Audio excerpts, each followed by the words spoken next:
तो दोस्तों यूक्रेन और रशिया के इस लड़ाई में अब तक रशिया को कई सारे हथियारों का नुकसान हो चुका है। इवन अगर देखा जाए तो इस लड़ाई में जिस तरीके से एक के बाद एक रशियन एडवांस तरीन हथियार यूक्रेन के द्वारा मार गिराया जा रहा है, उससे रशियन हथियारों के रेपुटेशन भी दिन ब दिन खराब होता जा रहा है। रिपोर्ट के मुताबिक अब तक यूक्रेन के द्वारा रशिया के 4 KA-52 जैसे हेलीकॉप्टरों को मार गिराया गया, जबकि इसके अलावा कई सारे आधुनिक फाइटर एयरक्राफ्टों को भी मार गिराने का दावा यूक्रेन कर रहा है। पर दोस्तों अब दावा ये किया जा रहा है कि बेहतरीन और एडवांस तरीन फाइटर एयरक्राफ्ट और KA-52 एलिगेटर जैसे हेलीकॉप्टरों को मार गिराने के बाद अब यूक्रेन ने रशिया के Mi-28 हेलीकॉप्टरों को भी मार गिराया है। रिपोर्ट में बताया जा रहा है कि इस हेलीकॉप्टर का ये पहला नुकसान है और इसे मार गिराने के लिए स्टारट्रक्स मिसाइल का इस्तेमाल किया गया था। और दोस्तों आज के इस वीडियो में मैं आप लोगों को कैसे यूक्रेन ने रशिया के ये एडवांस तरीन हेलीकॉप्टर को मार गिराया और स्टारट्रक्स मिसाइल असल में कितना ताकतवर है उसके बारे में बताऊंगा, और साथ में वीडियो के आखिर में मैं आप लोगों को Mi-28 हेलीकॉप्टरों के बारे में बताऊंगा। तो डिटेल में जानने के लिए वीडियो के आखिर तक बने रहिए और चैनल को सब्सक्राइब और वीडियो को लाइक जरूर कीजिए। तो दोस्तों Mi-28 नाइट हंटर असल में रशियन बेड़े के नवीनतम हेलीकॉप्टरों में से एक है, जिसे एक ताकतवर तरीन और एडवांस अटैक हेलीकॉप्टर के रूप में देखा जाता है, जिसे कई जगहों में अपाचे के साथ भी कंपेयर किया जाता है। पर दोस्तों हाल फिलहाल में इंटरनेट में एक ऐसा वीडियो वायरल हुआ है जो ये साबित कर रहा है कि यूक्रेन रशिया के इस लड़ाई के मैदान में अब एक नाइट हंटर हेलीकॉप्टर भी शिकार बन गया। दोस्तों वीडियो में साफ पता चल रहा है कि एक man portable air defence system ने रशियन Mi-28 नाइट हंटर हेलीकॉप्टरों के जो टेल सेक्शन है उसे डायरेक्ट हिट किया और इस कारण हेलीकॉप्टर क्रैश होकर जमीन में गिर गया। दोस्तों रिपोर्ट में यह भी दावा किया जा रहा है कि यह घटना असल में लुहांस्क के आसमान का है, जहाँ पे रशिया के द्वारा Mi-28 हेलीकॉप्टर का इस्तेमाल करते हुए कुछ मिशनों को अंजाम दिया जा रहा था।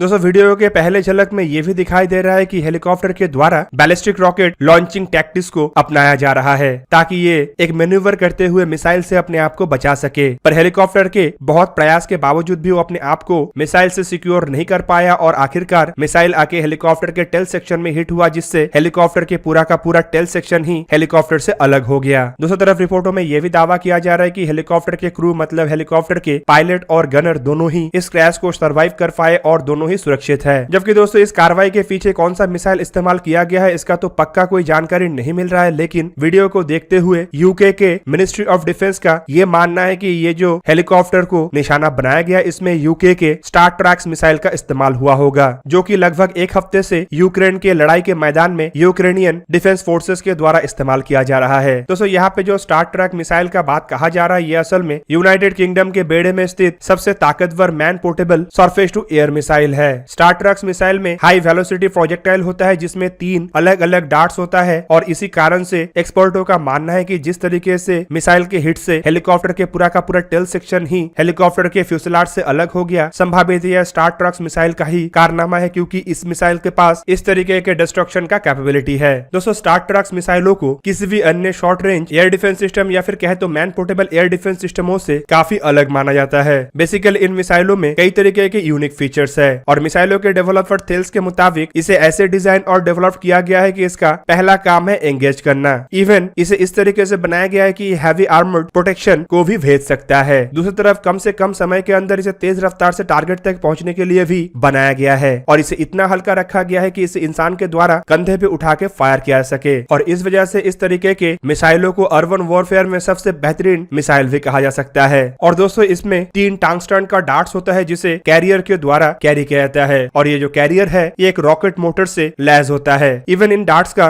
एक्सीलरेशन इतना अधिक है कि अगर ये किसी ऑब्जेक्ट को हिट करता है तो आसानी से भेद के दूसरी तरफ से निकल सकता है। बेसिकली डार्ट्स का स्पीड मार्क 3 तक है और ये fire control system, laser beam, reading guidance जैसे इक्विपमेंटों से लैस है ताकि पिन पॉइंट एक्यूरेसी के साथ टारगेट को हिट कर सके। दोस्तों स्टारट्रक्स मिसाइलों को अगर देखा जाए तो इसे 1997 से ऑपरेशनल किया गया और इसका इस्तेमाल यूरोप और यूरोप के बाहर भी हो रहा है। रिपोर्ट के मुताबिक यूनाइटेड किंगडम के अलावा इसका इस्तेमाल south Africa, Thailand, Indonesia, Malaysia और फिलहाल यूक्रेन कर रहा है। दोस्तों ये जो मिसाइल है इसका वजन करीब करीब 14 किलोग्राम है और इसका लंबाई 1.397 मीटर या फिर कहे तो 4 फीट 7 इंच है। डायमीटर करीबन 13 सेंटीमीटर मतलब 5.1 इंच है और इसे एक क्रू के द्वारा फायर किया सकता है। रिपोर्ट के मुताबिक स्टारट्रक्स मिसाइलों के एंगेजमेंट रेंज 300 मीटर से लेकर 7 किलोमीटर है, जबकि इसके मार्क 2 वर्जन को तैयार किया जा रहा है जो 7 किलोमीटर से अधिक रेंज में ऑपरेट हो सकता है। दोस्तों इसमें जो टंगस्टन डार्ट्स का इस्तेमाल किया गया है उनमें से हर एक डार्ट्स का वजन करीबन 900 ग्राम है, जबकि इस मिसाइलों का इस्तेमाल करके जिस हेलीकॉप्टर का शिकार किया गया वो भी कोई कमजोर हेलीकॉप्टर नहीं। दोस्तों Mi-28 नाइट हंटर असल में रशियन बेड़े के सबसे सबसे एडवांस तरीन हेलीकॉप्टरों में से एक है। इन हेलीकॉप्टरों को नेटो के देशों के द्वारा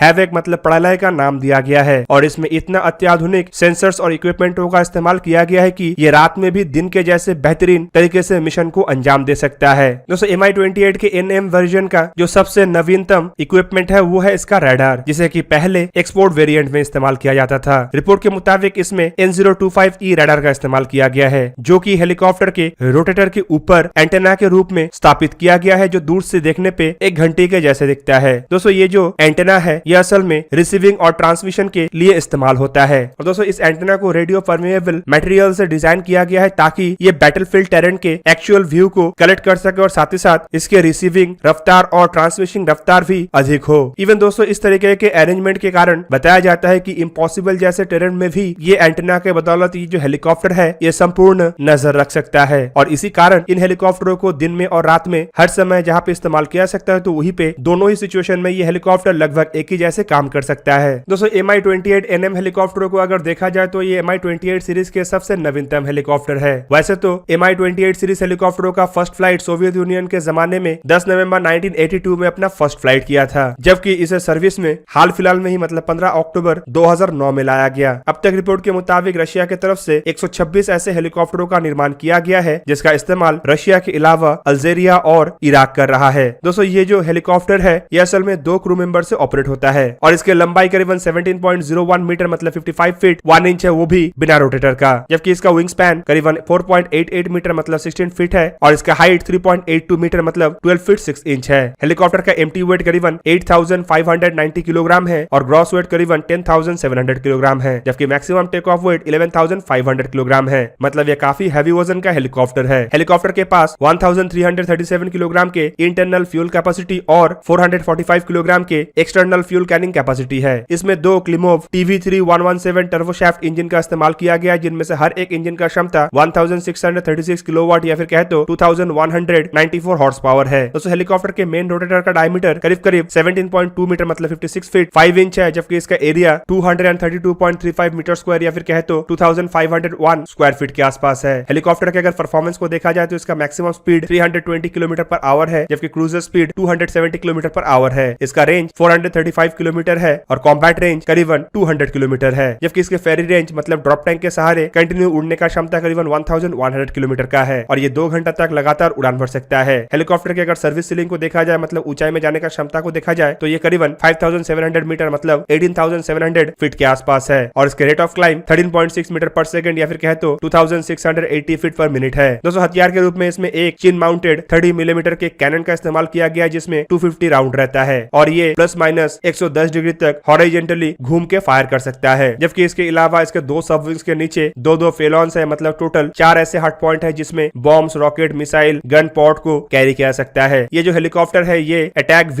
anti tank guided missile, S8 rocket, S13 rocket, 23 millimetre के गन पॉड, 9K121 विकर और 9M123 जैसे एंटी टैंक गाइडेड मिसाइल के साथ साथ इग्ला 5 R73 जैसे एयर टू एयर मिसाइल और KMGU-2 जैसे माइंस को भी कैरी कर सकता है। तो दोस्तों ये था आज का वीडियो। अगर आपको वीडियो अच्छा लगा तो लाइक कीजिए और मेरे चैनल को सब्सक्राइब कीजिए और साथ में बना हुआ बेल आइकन को भी प्रेस कर दीजिए ताकि आप मेरा वीडियो देख पाए सबसे पहले। जय हिंद।